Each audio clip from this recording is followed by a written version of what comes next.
bas la tremblotante feuille qui s'attardait encore au saule du jardin. Lentement la splendeur de l'automne s'effeuille. L'arbre, mordu du froid, sanglote, plie et geint. Sans répit revenant à l'attaque, la brise, avec d'obscurs sanglots frappe contre l'auvent. Le soir agrandit sur la montagne grise, la plainte monotone et lointaine du vent. L'ombre partout s'étend. Le toit se voile. Les champs déserts n'ont plus ni sentier ni guéret. L'ombre s'étend. Sous un énorme et sombre voile, la nature en grand deuil nous dérobe ses traits. Nos cœurs sont sous le joug d'une peine inconnue. Nous sentons malgré nous un intime frisson d'entendre d'une branche inextricable et nue le rossignol chanter sa dernière chanson. Que le ciel bienveillant où demeure te garde de l'ombre qui se meut sournoise dans le champ. La lumière est l'œil pur de Dieu qui nous regarde, et l'ombre est le regard sinistre du méchant. L'esprit du mal se cache auprès de nous et rampe. Verrouillons notre porte ainsi qu'une prison. Que ton feu vigilant veille sur nous, ô lampe, car l'ombre traître rôde autour de la maison.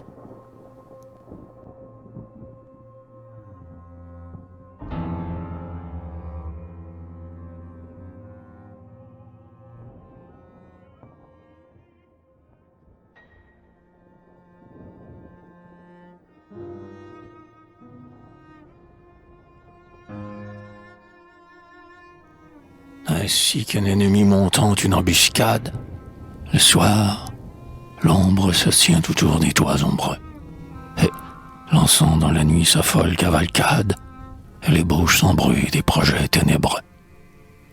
Elle va, vient, s'étend, glisse comme un reptile, encercle la maison de son bras menaçant. Elle grossit, devient de plus en plus hostile. Sur la paix du foyer, son dur regard descend. Près de l'âtre, ils sont tous réunis en silence. Le père, les enfants, lys pétris de fraîcheur. La mère, ange guidant tout avec vigilance. Et le vieux dont le front resplendit de blancheur. Le vieillard, tout à coup, se recueille et tressaille. L'ombre, connaissant les secrets de l'au-delà, a décrété qu'il faut que l'un d'entre eux s'en aille. Et, le choisissant, dit « Ce sera celui-là. » Alors, un grand frisson passe sur la demeure. Les enfants, inquiets, se regardent entre eux. Ils ont tous pressenti qu'il faut que quelqu'un meure. Leur cœur est opprimé par un mal douloureux. Et bientôt, au milieu de sombres banderoles, étendus sur des draps tout blancs, les yeux fermés, l'un d'entre eux sera là, sans vie, sans parole, immobile, parmi les cierges allumés.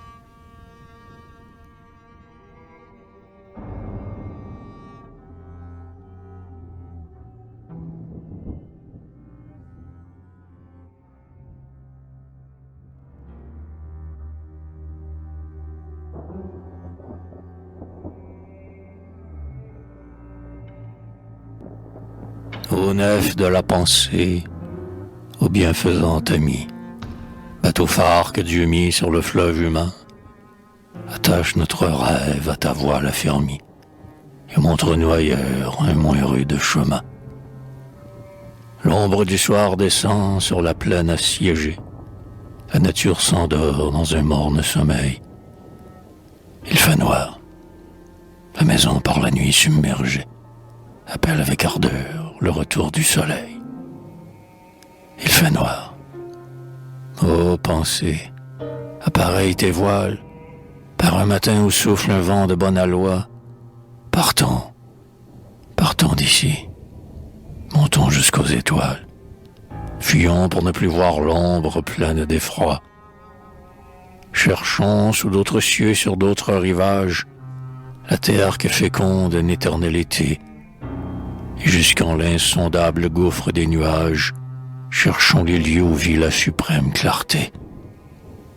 Sur tes ailes d'azur, aux magiques pensées, nous pouvons, en fuyant vers de plus clairs séjours, oublier l'ombre dont notre âme est oppressée, oublier la laideur et la fuite des jours.